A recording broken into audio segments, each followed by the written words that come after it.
नमस्कार, प्रवास साक्षी news network और आप सभी का स्वागत है। कोलकाता हवाई अड्डे के भीतर स्थित लगभग 136 वर्ष पुरानी गौरीपुर जामा मस्जिद में सामूहिक नमाज के लिए प्रवेश पास पर रोक और राज्य सरकार द्वारा लागू किए गए नए सुरक्षा कानूनों ने पश्चिम बंगाल की राजनीति तथा प्रशासनिक व्यवस्था के केंद्र में राष्ट्रीय सुरक्षा का प्रश्न ला खड़ा किया है।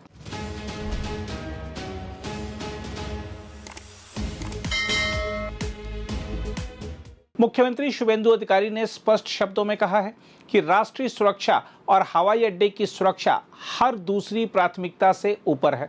हम आपको बता दें कि नेताजी सुभाष चंद्र बोस अंतर्राष्ट्रीय हवाई अड्डे के भीतर स्थित यह मस्जिद लंबे समय से विवाद का विषय रही है।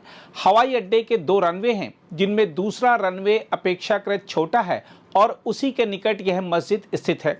विशेषज्ञों का कहना है कि यदि मुख्य रनवे किसी कारण से बंद हो जाए तो दूसरे रनवे का पूरा उपयोग आवश्यक हो जाता है। ऐसे में मस्जिद की मौजूदगी न केवल रनवे विस्तार की योजना में बाधा बन रही है, बल्कि विमान संचालन की दृष्टि से भी जोखिम पैदा करती है। यही कारण है कि हवाई अड्डा प्रशासन लंबे समय से इसके स्थानांतरण पर विचार करता रहा है। इसी पृष्ठभूमि में हवाई अड्डा प्रशासन ने सामूहिक नमाज के लिए प्रवेश पास जारी करना बंद कर दिया है और परिसर में अतिरिक्त पुलिस तथा सुरक्षा बलों की तैनाती भी की गई है। यह कदम किसी धर्म विशेष के विरुद्ध नहीं, बल्कि उच्च सुरक्षा वाले क्षेत्र में अनावश्यक आवाजाही रोकने के उद्देश्य से उठाया गया है।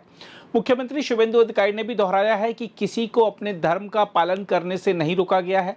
उन्होंने बकरीद और मुहर्रम का उदाहरण देते हुए कहा कि कानून का पालन करते हुए धार्मिक आयोजन शांतिपूर्वक संपन्न हुए और आगे भी धर्म को व्यक्तिगत आस्था तक सीमित रखते हुए कानून का सम्मान करना ही सभी नागरिकों का दायित्व है। वहीं दमदम उत्तर से विधायक सौरव सिकदर ने भी सुरक्षा संबंधी गंभीर चिंताओं की ओर ध्यान दिलाया है।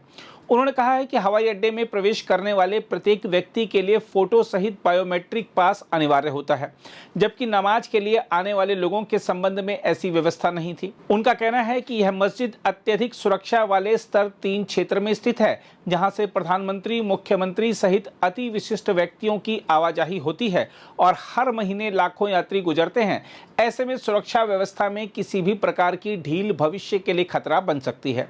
केंद्रीय मंत्री सुकांत मजूमदार ने भी इस निर्णय का समर्थन करते हुए कहा है कि वर्षों तक तुष्टीकरण की राजनीति के कारण इस विषय पर कोई ठोस कदम नहीं उठाया गया। उनका मानना है कि अब सरकार विकास और सुरक्षा दोनों को प्राथमिकता देते हुए मस्जिद के स्थानांतरण का रास्ता साफ करेगी, ताकि रनवे विस्तार का कार्य भी बिना बाधा आगे बढ़ सके। राज्य के मंत्री दिलीप घोष ने भी कहा है कि रनवे क्षेत्र में इस ढांचे का बने रहना कभी उचित नहीं था और अब इसके हटने से हवाई अड्डे के विकास को गति मिलेगी। दूसरी ओर मस्जिद समिति के अध्यक्ष सिद्दीकुल्लाह चौधरी ने यह कहते हुए आपत्ति जताई है कि मस्जिद 136 वर्ष से अधिक पुरानी है और जब अधिकारियों के साथ बातचीत चल रही है तो नमाज के लिए प्रवेश रोकने की आवश्यकता नहीं थी। उन्होंने सौहार्दपूर्ण समाधान की इच्छा भी जताई। हालांकि सुरक्षा से जुड़े मामलों में अंतिम निर्णय प्रशासनिक एजेंसियों का ही होता है और जब प्रश्न देश की सुरक्षा का हो तब एहतियात को अनावश्यक नहीं कहा जा सकता। हम आपको यह भी बता दें कि पश्चिम बंगाल सरकार ने संगठित अपराध और हिंसक प्रदर्शनों पर अंकुश लगाने के उद्देश्य से 2 नए कानून भी लागू कर दिए हैं। इन प्रावधानों के तहत संदिग्ध असामाजिक तत्वों को निर्धारित प्रक्रिया के अंतर्गत निवारक हिरासत में रखने, आदतन अपराधियों के विरुद्ध कठोर कार्रवाई करने, दंगाइयों की संपत्ति कुर्क कर सार्वजनिक तथा निजी नुकसान की भरपाई कराने और हिंसक गतिविधियों पर प्रभावी नियंत्रण का अधिकार प्रशासन को दिया गया है।